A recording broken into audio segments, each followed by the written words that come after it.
دیر صاحب اگلا سوال آپ کی خدمت میں پیش کرنا چاہتا ہوں.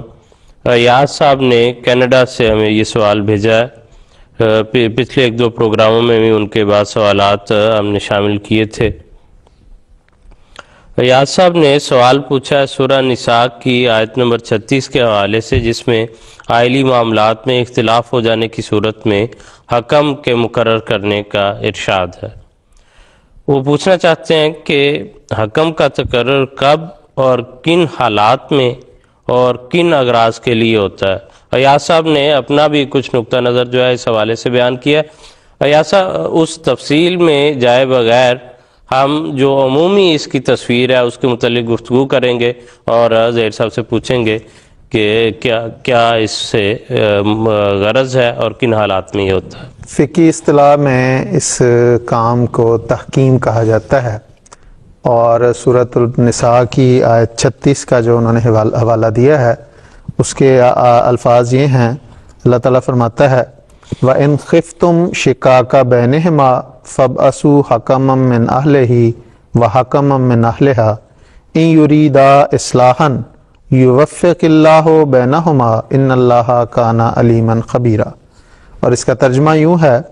اور اگر تمہیں ان دو یعنی میاں بیوی کے درمیان شدید اختلاف کا خوف ہو تو اس یعنی خامند کے گھر والوں میں سے ایک صاحب حکمت فیصلہ کرنے والا اور اس یعنی بیوی کے گھر والوں میں سے ایک صاحب حکمت فیصلہ کرنے والا مقرر کرو. اگر وہ دونوں اصلاح چاہیں تو اللہ ان دونوں کے درمیان موافقت پیدا کر دے گا. یقیناً اللہ دائمی علم رکھنے والا اور خوب باخبر ہے. یہ تو ہے پوری تفصیل. اور جہاں تک اس بات کا تعلق ہے کہ یہ اس کی غرض اور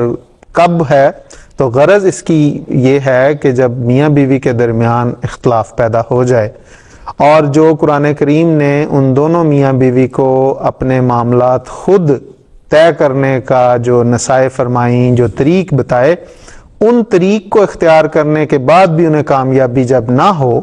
تو گویا ان دونوں کے بس میں وہ بات نہ رہی، تو پھر خاندان والوں کو اس میں انوالو کیا ہے اور اس میں کہا کہ ایک خاوند کے گھر والوں میں سے ایک صاحب حکمت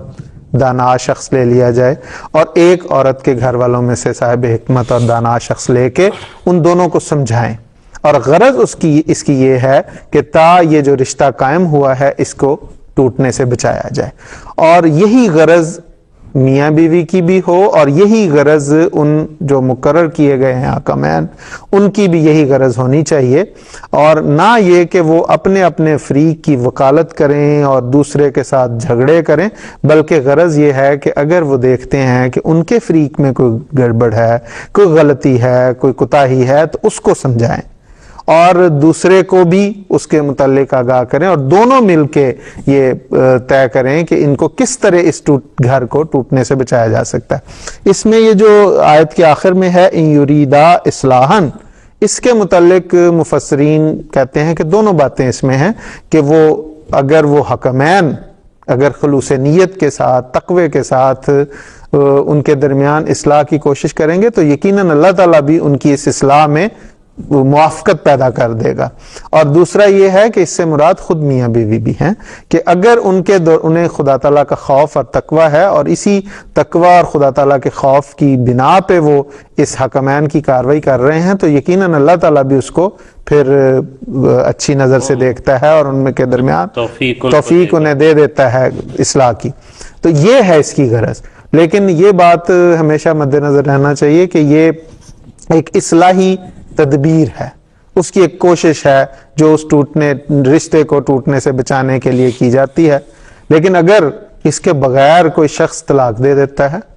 تو ہم یہ نہیں کہتے کہ وہ اس کی طلاق نہیں ہوئی، قانوناً وہ طلاق متصور ہوتی ہے. اسی طرح اگر کوئی قاضی اس اصلاحی تدبیر کو اختیار کیے بغیر، حکمین کی کارروائی کیے بغیر اگر کوئی فیصلہ کر دیتا ہے تو اس فیصلے کے مطابق بھی وہ فیصلہ قابل نفاذ ہوتا ہے، اگرچہ یہی ہدایات ہوتی ہیں کہ ان اصلاحی تدابیر کو بھی زیادہ سے زیادہ اختیار کرنی چاہیے اور ہر شخص کو بھی یہی تلقین کی جاتی ہے کہ جو رشتہ بن گیا ہے وہ ٹوٹنے سے زیادہ کوشش کی جائے کہ وہ بچایا جائے. کیونکہ جیسے اس میں آتا ہے کہ طلاق یا علیحدگی جو ہے یہ اللہ تعالیٰ کو اتنی پسند نہیں ہے، جو رشتے قائم ہو گئے ہیں ان کو بچانے کی کوشش کرنی، تو یہ اس کی غرض جو ہے اس رشتے کو بچانا ہے۔ اور کب اور کن حالات میں وہ جب ظاہری بات ہے جی، وہ جیسے میں نے شروع میں عرض کی کہ آیت قرآنی نے بھی وضاحت سے وہ بیان کر دیا ہے کہ اختلاف کی صورت میں اور جب وہ اختلاف خود سے حل نہ ہو خود سے حل نہ ہو، یعنی پہلے جب گزشتہ پروگرام میں بھی آپ نے تفصیل سے بیان کیا تھا کہ میاں بیوی کو کوشش کر کے اپنے معاملات اندرونی طور پر خود حل کرنے چاہیے۔ وہ بعض بزرگ کہتے ہیں کہ میاں بیوی کے معاملات اسی وقت تک میاں بیوی کے ہوتے ہیں جب ان دونوں کے درمیان میں رہتے ہیں۔ جب وہ لڑائی جھگڑے کا، اختلاف کا معاملہ تیسرے شخص میں پتہ چل جاتا ہے تو وہ پھر ان کا رہتا نہیں ہے، وہ ان کے پاس چلا جاتا ہے۔ اس لیے زیادہ سیانے اور زیادہ عقل مند اور زیادہ دانا وہی میاں بیوی ہوتے ہیں کہ اگر ان کے درمیان کوئی اختلاف ہوتا ہے تو وہ خود اس کو حل کر لیتے ہیں، اور یہی بہترین صورت ہوتی ہے۔ اور باقی تو پھر معاملات دوسرے تو کوشش کرتے ہی ہیں، لیکن بہترین پہلی یہی، اسی لیے 3 سٹیجز میاں بیوی کو خود اس حل کرنے کے دیے۔ لیکن اگر نہیں ہوتا تو پھر خاندان والوں کو اس میں شامل کیا گیا، جو قریبی لوگ ہیں جو اس کا واقعتاً درد رکھتے ہیں، دونوں کا درد رکھنے والے ہیں، ان کو اس میں شامل کرنا چاہیے۔ اور اس میں ایسے اس میں جو حکم کا لفظ ہے، اس کے جہاں اور معنی فیصلہ کرنے والا، اس کے ساتھ ہی حکمت اور دانائی بھی اس لفظ کے اندر پائی جاتی ہے۔ تو ایسے اشخاص کا انتخاب کرنا چاہیے جو صاحب حکمت ہوں اور جو مزاجاً اس بات کو خراب نہ کرنے والے ہوں، بلکہ اس کو تحمل سے اور سمجھ کے اس کو ٹھیک کرنے والے ہوں۔ اور میاں بیوی کا معاملہ جب تک ان کے دونوں کے اندر رہے گا اور کسی تیسری جگہ یا دوسری جگہ پتہ نہیں، تو اس وقت تک زیادہ چانسز ہیں کہ وہ آپس میں اس بات کو کچھ وقت بعد بھول کر اسی طرح وہ پھر رہنے لگیں گے۔ محترم کالوں صاحب نے بڑی تفصیل کے ساتھ اسی روشنی ڈالی کہ لباس ہے، قرآن کریم نے میاں بیوی کو ایک دوسرے کا لباس قرار دیا، تو لباس جس طرح ایک دوسرے کے انسانوں کے ننگ کو ڈھانپتا ہے، اسی طرح میاں بیوی کا کام ہے کہ ایک دوسرے کے نقائص، ایک دوسرے کی کمزوریوں کو وہ ڈھانپیں۔ اور بیوی کا بھی فرض ہے، اتنا ہی خاوند کا فرض ہے کہ وہ بیوی کے نقائص کو ڈھانپے، اور بیوی کا فرض ہے کہ خاوند کے نقائص کو ڈھانپے، نہ کہ وہ باہر اس کا پرچار کرتے پھریں۔